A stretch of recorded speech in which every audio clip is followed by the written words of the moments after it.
quando os ativos líquidos, quando os ativos especulativos caírem, é da natureza que ele caia mais. É da natureza. O S...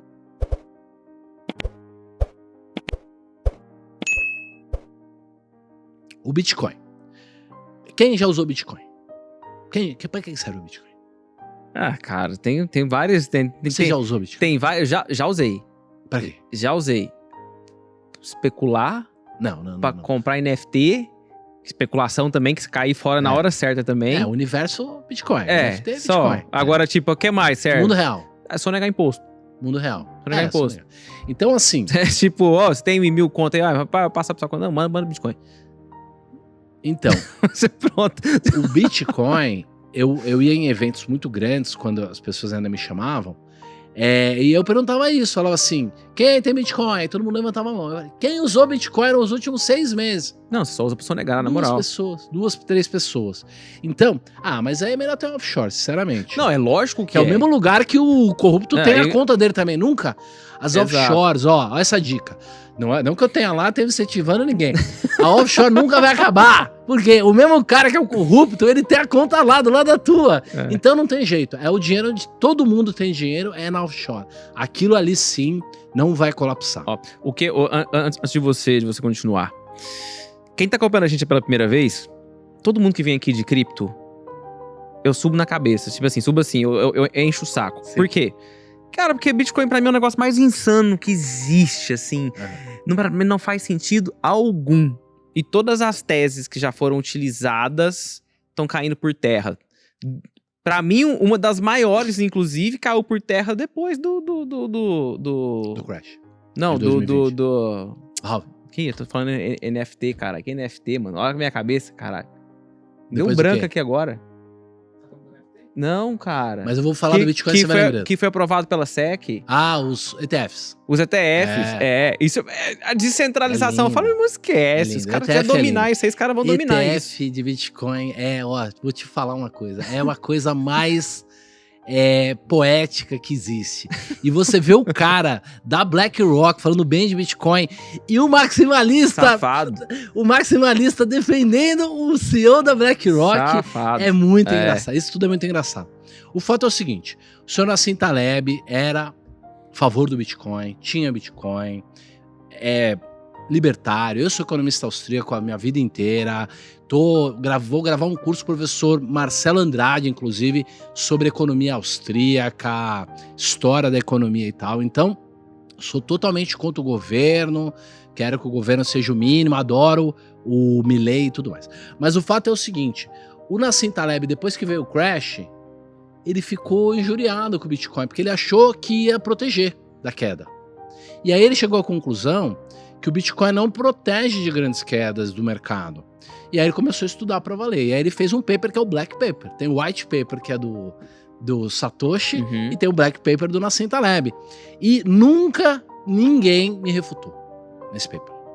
Então não tem gênios. Tem cara de 300 de QI no Bitcoin. Leia o paper e refute. O Urich, meu amigão. Mas foi lá, o Taleb fez um paper falando que o Bitcoin não serve lá. Aí o Taleb mandou, fucking idiot, e bloqueou ele.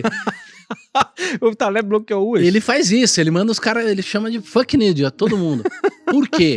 Porque você só responde ou questiona um paper com outro paper. Tá certo? Então vai discutir, escreve um paper acadêmico, coloca lá por que o alfa, que é o coeficiente de cauda do Bitcoin, vai mudar. Que é o que tá dizendo o Michael Saylor, entendeu? O Michael Saylor o cara pegou dinheiro na sociedade, bilhões, colocou tudo em Bitcoin. Esse cara tinha que ter um argumento. Não tem nenhum argumento. Nenhum. O fato é o seguinte, as propriedades matemáticas do Bitcoin fazem com que ele seja um ativo altamente especulativo. E ele tem uma propriedade estatística que a gente chama de lei da potência. Ele tem a cauda muito longa. Ele tem uma cauda, ele vai para a cauda. O que significa isso? Significa que o S&P ele tem um coeficiente de cauda, um alfa, de 3,2. E aí ele tem esse padrão de volatilidade aí 10, 15% ao ano. 20, 25, às vezes fica mais doido.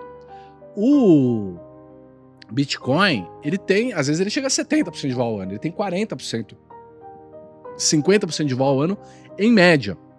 O fato é o seguinte, quando os ativos líquidos, quando os ativos especulativos caírem, é da natureza que ele caia mais, é da natureza.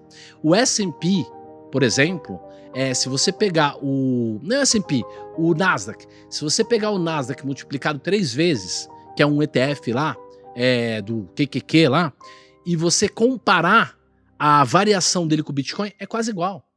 É quase igual. Então, o Bitcoin se comporta quase igual ao Nasdaq multiplicado por 3.